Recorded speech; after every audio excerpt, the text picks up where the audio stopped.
how to schedule a birthday message on Instagram. If you've ever wanted to send a personalized birthday message on Instagram but wish you could do it in advance, guess what? You're in the right place. In today's video, I'm going to show you how to schedule a birthday message on Instagram so you never miss an important occasion again. So let's get into it.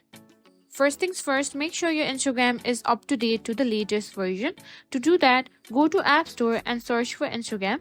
And if there's an update option available, simply update it. Now let's move on to our next step.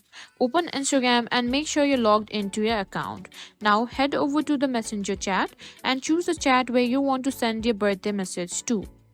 Simply type in your heartfelt text. Type your message like you normally would. Now, you would normally send this message by simply clicking on the send button, but what we need to do is simply hold it for a longer period of time. Now, as you can see, scheduled option has been enabled. Here you can choose whether you want to send the message and when you want to send the message.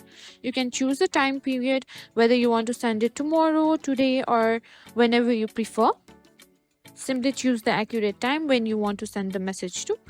Now simply hit on send. Now here at the top you can see the scheduled messages. And that's it. That's how you schedule a birthday message in Instagram.